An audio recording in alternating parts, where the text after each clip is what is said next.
Hey guys, Josh from SoccerReviewsForYou.com, bringing you my review plus on-feet video of the Nike Magista Obra 2 in the latest Floodlights pack colorway. Now inside the box, along with the shoes, you of course get a string bag, which is kind of this darker green color with volt yellow accents and then navy blue strings. And then of course you get the shoes themselves, which I have right here in my hands in the Floodlights pack color, which is quite a bit different than anything we've seen from the Magista line so far. So of course in today's video, we are going to take a closer detailed look at the colorway itself. We're going to talk tech specs, performance, take a look at the weight of the shoe, as well as take a look at how these things fit and feel on feet. So if you are interested in learning more about the Floodlights pack Magista Obra 2, stick around and watch the entire video. If you're interested in a pair of these for yourself, there'll be a little pop-up on screen as well as the very first link down below in the description. That'll take you to the review page on my website where you'll find buy it now links with exclusive SR4U coupon codes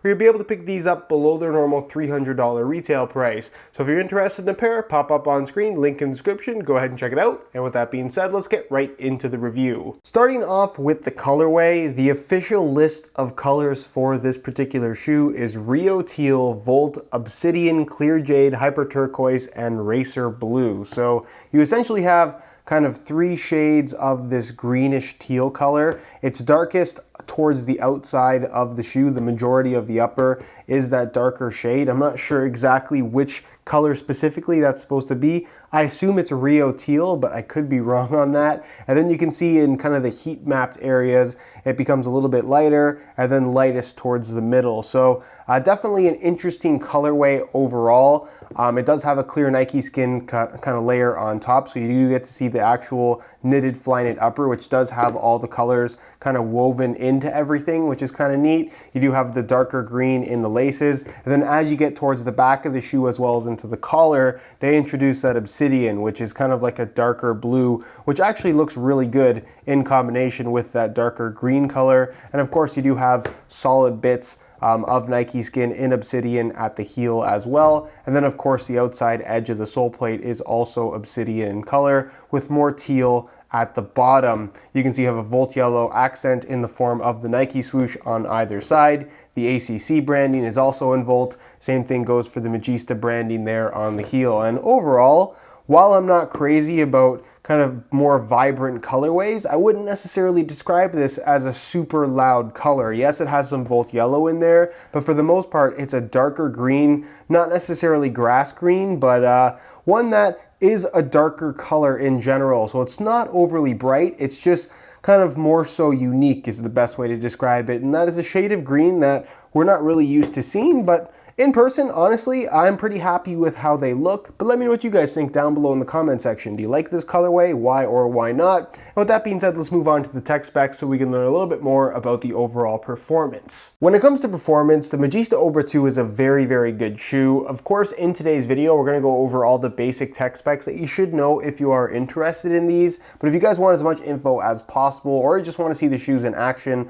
I'll leave a little pop-up on screen to my playtest video. So if you haven't seen that, go ahead and check it out. Now, of course, the Obra 2 features a Flyknit upper and a mid-cut design. In that regard, it is similar to the Superfly 5, but it is at the same time very, very different when it comes to fit and feel, and of course, just the overall experience of wearing this shoe in comparison to something like a Superfly. I know a lot of people like to compare the two models, but like I said, they are quite a bit different from each other. So with this upper, you're getting a Flyknit construction that features a very interesting 3D texturing. So you can see there is some pretty significant almost dimpling happening within the Flyknit itself. This is not just added material. Somehow they have molded this Flyknit, I guess, along with the Nike skin upper and the liner to have this kind of dimpled texturing where the raised spots are 4.5 millimeters away from your foot, and then obviously the low spots sit directly against your foot, and they're kind of more significant in these little color mapped areas. So right here on the lateral side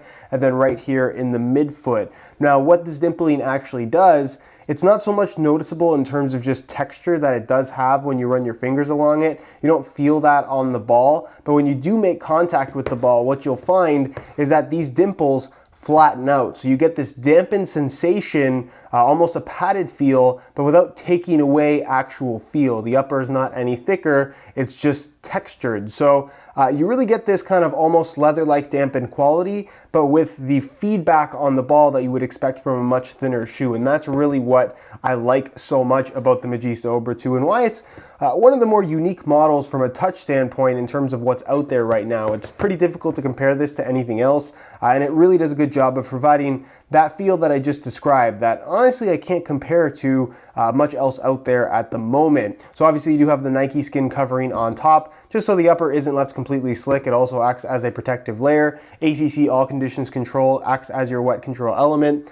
but that's more of a minor feature, not something that's really going to make or break your experience. You do have the flywire cables running from the base of the sole into the lacing system, which do their part in terms of stabilizing the upper, especially when you pull the laces tight. So despite the shoe not having that super tight kind of one-to-one fit that you get from the Superfly 5, for example, it does still lock your foot in place and provide a fairly responsive sensation in general. So laces run kind of slightly off-centered, push mostly to the medial side, but for the most part they're almost right there down the middle. And then of course where the laces are positioned as well as in the collar, you have an elasticated fly knit. Now the collar itself, it is obviously a mid-cut shoe, a little bit different than what you're going to get from the Superfly and the Hypervenom Phantom 2, in that it does have a little bit more of kind of an anatomic shaping to it, in that it's curved at the top edges, at the front and back it kind of dips down a little bit, and then you can see it kind of bumps out like the natural shape of an ankle. For that reason, I find this to fit your ankle a little bit more closely, although really it's just an extension piece. It has nothing to do with the performance.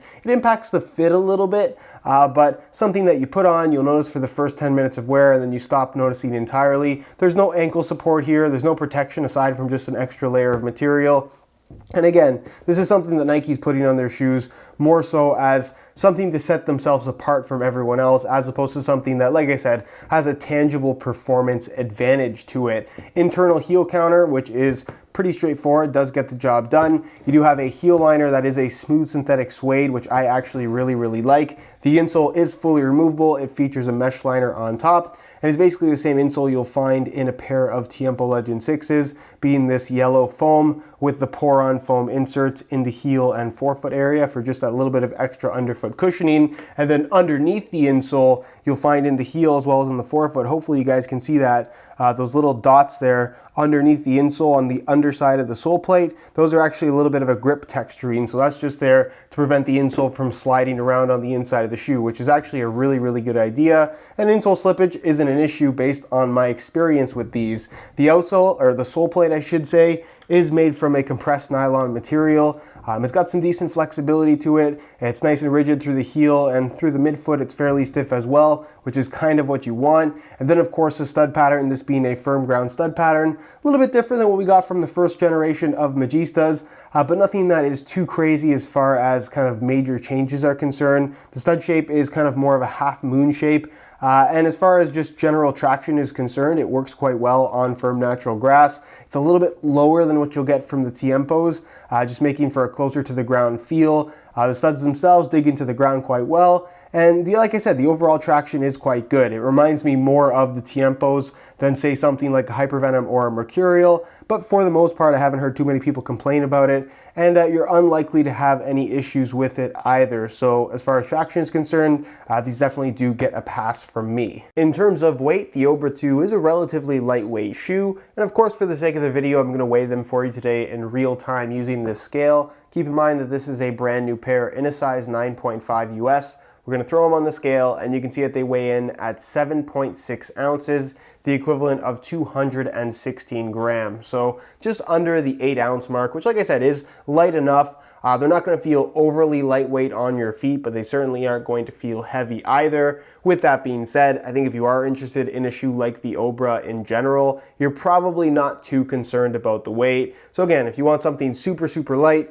maybe these aren't for you, but if you don't mind a shoe that isn't the lightest one out there, you're unlikely to have issues with the weight of the Magista Obra 2. Alright, so here is a look at the Obra 2s on feet. On my left foot I have the stock laces that come with the shoes, and on my right foot I have a pair of neon yellow reflective SR4U replacement laces. If you're interested in a pair of replacement laces for yourself, The website to go to is www.sr4ulaces.com. There'll be a little pop-up on screen as well as a link down below in the description that'll take you directly there if you are at all interested. So, in terms of how these things fit and feel on feet, they're actually very comfortable shoes out of the box. The main criticism that I have with pretty much all of Nike's mid-cut models, and a lot of people have this issue as well, is that they tend to feel a little bit uncomfortable or stiff at the heel. With the Obra 2, this is really the first model they've come out with that has a fairly normal fit and feel in the heel area, meaning that there isn't all that much to get used to. It's pretty comfortable from right out of the box.